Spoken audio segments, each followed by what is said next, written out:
أهلا بيكم في فيديو جديد. النهاردة هنتكلم عن الجزء الثاني من الاستسلام والهدوء النفسي والسلام النفسي وعلاقته بالدين الإسلامي.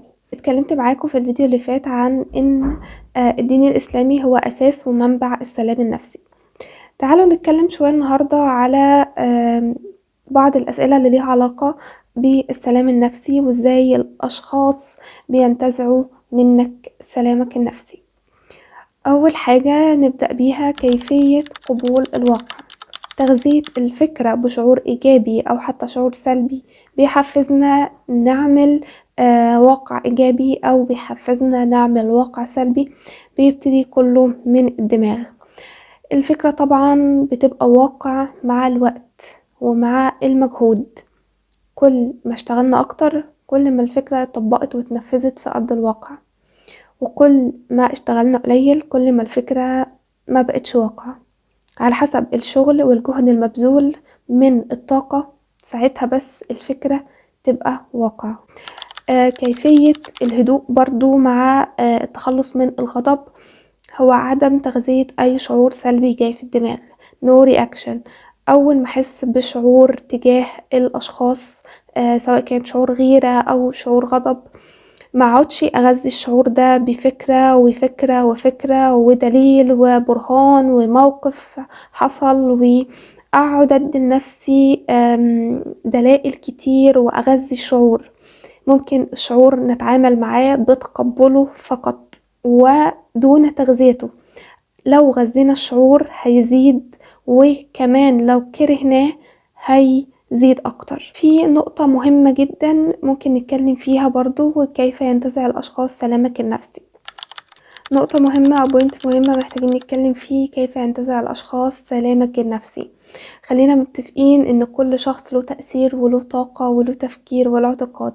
مفيش شخص هيحاول يأثر عليا بطاقته ولا حتى بتفكيره ولا باعتقاده. ونفس الكلام انا مبذلش اي طاقة ولا اي مجهود مني محاولة لاني شايفة ان رأيي الصح احاول احط للشخص ده طريقة تفكير جديدة، طريقة تأثير جديدة، طريقة اعتقاد جديدة، او حتى طاقة جديدة.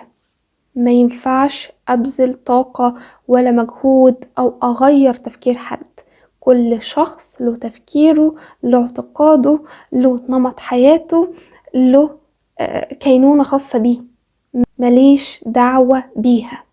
نقطة رقم 2، درجات الوعي مختلفة. في درجات وعي متدنية ودرجات وعي مرتفعة، وفي درجات وعي منخفضة. لازم درجات الوعي نكون عندنا علم بيها. بس طبعا احنا ما بنحكمش على الاشخاص بان ده تفكير ضئيل وده تفكيره عالي، بس نحاول نشوف الموقف حطنا مع الشخص في انهي كفة. درجات وعي ايجابية ولا درجات وعي سلبية. النقطة رقم 3، الاسلوب وردات الفعل لا تقبل مني احيانا. محاولة مني لاستثارة عواطف بعض الأشخاص ممكن تنجح، ولكن استثارة العواطف مع بعض الأشخاص ممكن ما تنجحش. مش كل الأشخاص برضو ردات فعلها تقبل، ومش كل الأشخاص ردات فعلي تقبل عندهم. لازم أبقى فاهمة ال3 نقاط دول، فهمهم فهم تام. ده هيساعدنا ان احنا نبطل نأثر على الاشخاص. لازم نبقى فاهمين ان درجات الوعي مختلفة.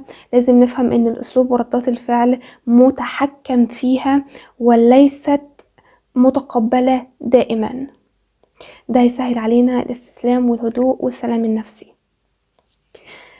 نيجي للنقطة رقم 3 وهو التركيز الإيجابي.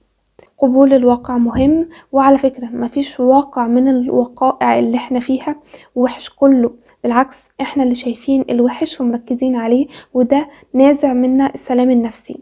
الايجابي هو اللي بنركز وبنعمل فوكسنج وبنعمل زوم عليه، وبنحاول نغير السلبي بطرق بسيطة وبهدوء مع تقبله برضو.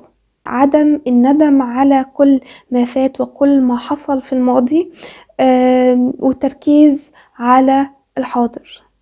ده التفكير الوحيد اللي ممكن يكون منطقي في الحوادث اللي بتحصل في الحياة عموما. حد هنا يبقى الفيديو خلص. اتمنى يا رب الفيديو يكون عجبكم واستفدتوا بيه. ما تنسوش تكتبوا لي شوية افكار عن الفيديوهات اللي جاية. اشوفكم في فيديو جديد، مع السلامة.